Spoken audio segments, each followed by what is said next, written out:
السلام عليكم ورحمة الله وبركاته. معكم أحمد الحنجور وهنتكلم في حلقة جديدة على قناة عظماء بلا مدارس. إمبابة حي بيقع في شمال محافظة الجيزة، وبيعيش فيها حوالي 2 مليون إنسان. أكتر مكان اتقال عليه كلام مميز جدا، زي كل منطقة لها موقف إلا إمبابة لها مطار. إمبابة يا دولة، جمهورية إمبابة، وغيرها من الجمل. بس هل الكلام صح فعلا ولا أهل إمبابة بيمجدوا في منطقتهم؟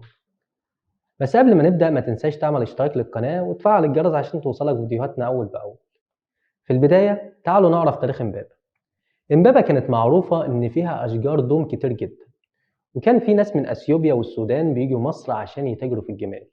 وفي أثيوبيا بيتكلموا اللغة الأمهرية، وشجر الدوم في اللغة الأمهرية معناه نبابة، واللي اتحرفت بعد كده والمصريين قالوا عليها إمبابة. وما ينفعش نتكلم عن إمبابة وما نتكلمش عن معركة إمبابة. في فترة الحملة الفرنسية على مصر وبالتحديد في يوليو عام 1798 وقعت معركة إمبابة بين المماليك بقيادة إبراهيم بيك ومراد بيك ضد الجيش الفرنسي بقيادة نابليون بونابرت. والحقيقة إن المعركة برضو اتسمت باسم معركة الأهرام، ده لأن الأهرامات كانت ظاهرة من بعيد وهم في المعركة، وكان الفرنسيين عندهم شغف كبير إنهم يوصلوا للأهرامات عشان يشوفوها. المعركة دي كانت تجسيد فعلي للمواجهة بين السيف والبندقية أو الجهل ضد الحضارة. فانتصرت فرنسا بسبب فرق القوة العسكرية، لأن الفرنسيين كانوا بيستعملوا الأسلحة والمدافع والبارود.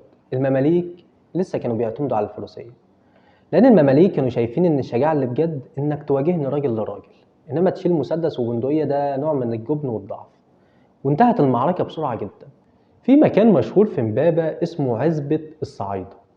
فاكرين في فيديو الزمالك لما قلنا إن عبد النعيم محمدين جه من هنا وأسس الزمالك بعد ما كانت عبارة عن عشش، وبعت لأهله في الصعيد عشان يعيشوا في الزمالك. فالملك فؤاد عمل مع الصعايدة اللي في الزمالك حركة مش ولا بد، حركة نص كم يعني. قام نقل الصعايدة كلهم لإمبابة.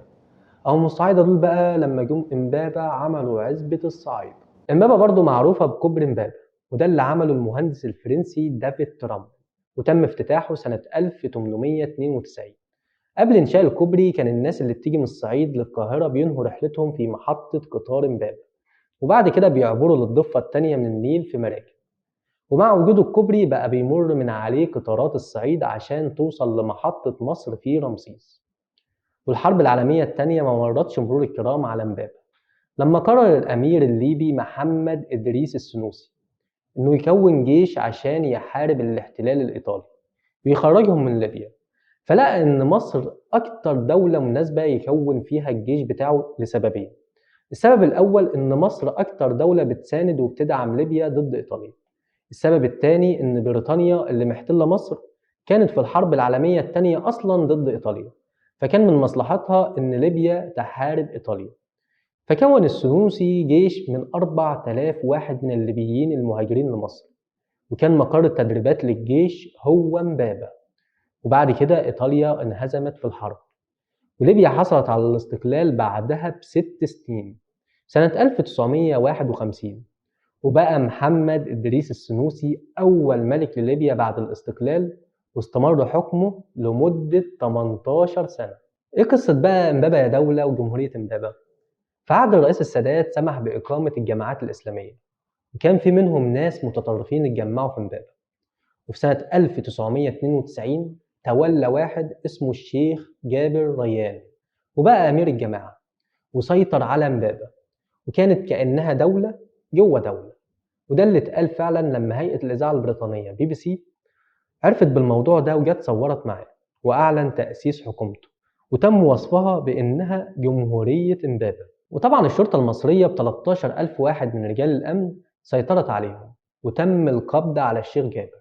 الفكرة دي اتعمل منها بعد كده لعبة إلكترونية اسمها حرب إمبابة. وكمان السيناريست وحيد حامد استوحى في فيلم دم الغزال شخصية الشيخ جابر أو رضا ريشة في الفيلم، واللي قام بدوره الفنان محمود عبد المنعم. أما بقى حكاية إن كل منطقة لها موقف إلا إمبابة لها مطار، ففعلا إمبابة كان فيها مطار، واتعمل في نهاية عهد الملك فاروق في الأربعينات على مساحة 220 فدان. وكان وقتها عدد السكان قليل، ولكن مع زيادة عدد السكان ووجود المباني المخالفة كان بيحصل حوادث كتير. فتم وقف الطيران سنة 2001 واتنقل المطار ل6 أكتوبر. وفي نهاية الحلقة عايزين نأكد إن كل الجمل اللي اتقالت على إمبابة هي صح فعلا، وكمان ليها قصة تاريخية. ودي كانت قصتنا النهاردة. شكرا ونشوفكم في حلقة جديدة.